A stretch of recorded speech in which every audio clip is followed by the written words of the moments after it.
Existe un paralelismo entre la situación que nosotros vivimos principalmente en la década del 90, quizás desde un poco antes, y la que actualmente están viviendo los compañeros y compañeras trabajadores de la educación en Europa. En los 90 nuestro continente se convirtió en un banco de pruebas de las políticas que el neoliberalismo intentaba imponer, con un criterio que básicamente ponía la educación como un servicio y como tal podía ser sometido a la lógica de la privatización. Y por otro lado ponían a la educación desde un criterio economicista como un gasto, y como un gasto que había que reducir, porque todos nuestros países tenían la hipoteca de la deuda externa, quien más quien menos debía reportar a esa deuda, y por supuesto en ese momento se pensaban todas las estrategias, sobre todo a través del Fondo Monetario Internacional y a través del Banco Mundial, en términos de recorte, dado que los países tenían que privilegiar el pago de sus deudas para poder volver a endeudarse y volver a ser sometido a los intereses y entonces volver a hacer recortes. Era como una especie de círculo que no había manera de cortarlo. Esto produjo mucho daño en términos educativos porque sufrimos un retroceso fenomenal, no solamente la degradación de los salarios, sino eso aparejó la caída en términos profesionales de la carrera docente, la incorporación de formas precarias de educación, docentes que no tenían titulación, preparación, que muchas veces no cobraban salarios, cierre de cursos, eliminación de servicios educativos. Todo esto con una alta cuota de privatización. ¿Por qué? Porque en la medida que la educación pública fue descendiendo de nivel, muchos con poder adquisitivo buscaban otra posibilidad para sus hijos, y esto lo ofrecía la escuela privada. En el consenso de Washington, uno de los principios que se impusieron era como una especie de dogma que todo lo privado es mejor que lo público, casi por definición. Y como además había un darwinismo social igual que el que ahora se aplica en Europa,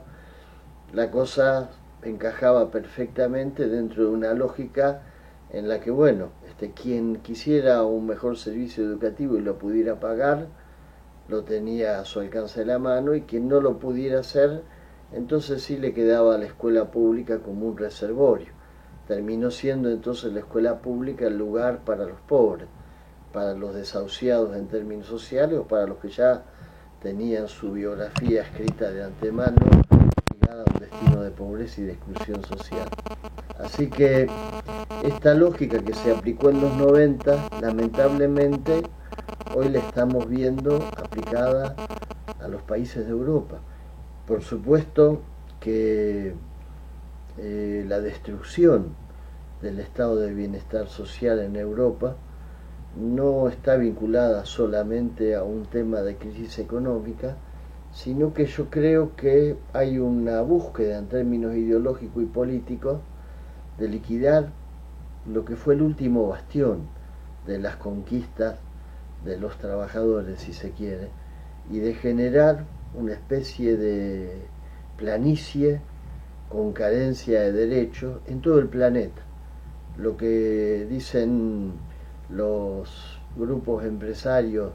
que están atrás de estas políticas hegemónicas del capitalismo es que, bueno, el mundo es uno solo, que hay una globalización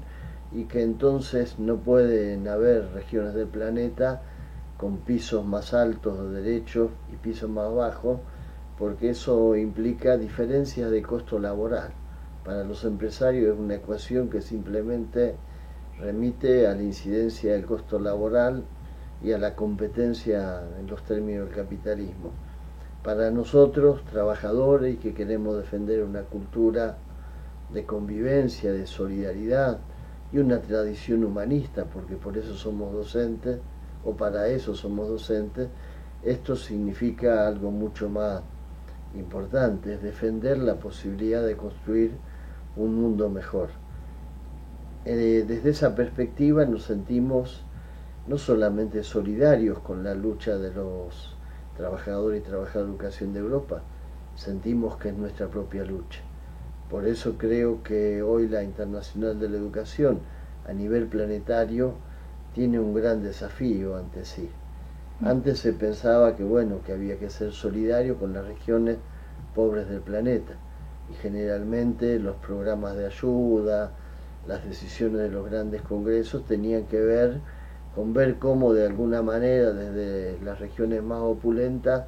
derramábamos recursos, solidaridades. Hoy enfrentamos un escenario donde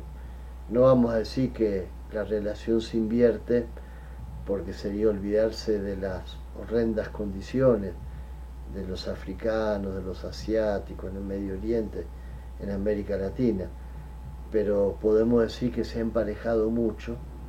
y lo malo es que quienes luchamos para que se emparejara todo para arriba, ahora nos encontramos con que los que tienen la sartén por el mango han resuelto emparejar, pero para abajo. Así que esto nos hermana, le da a la Internacional de la Educación un papel importantísimo. Creo que ha pasado la hora de las declaraciones, que ha pasado la hora de las definiciones que se escriben en los papeles, y que llegó la hora de los hechos. Creo que tenemos que encarar acciones lo más contundentes posible para empezar a mostrar a los que quieren globalizar desde la miseria para los sectores populares, mostrarle acciones que nos permitan enfrentarlos y empezar a abrir nuevos caminos. Yo creo que la crisis, por el camino que ellos aplican, se va a profundizar. No me cabe ninguna duda, dentro de poquito vamos a estar en Grecia. De acá a 4 días vamos a participar con ellos, con los compañeros trabajadores y trabajadoras de educación del Sindicato de Grecia, en un congreso donde, bueno, el debate va a ser qué caminos tomar, de qué formas resistir, cómo hacer que no nos puedan aislar, que no quedemos encajonados, separados una nación de la otra, porque evidentemente eso es lo que ellos quieren, asfixiarnos lejos unos de otros, sin posibilidad de establecer lazos solidarios y acciones que tiendan a globalizar también una respuesta, una lucha, que básicamente debe tener un punto en común: la defensa de la educación pública como un derecho social, como un instrumento de construcción de sociedades justas y como una obligación del Estado. Si nosotros desistimos de definir la educación en esos términos, evidentemente empezamos a perder la batalla.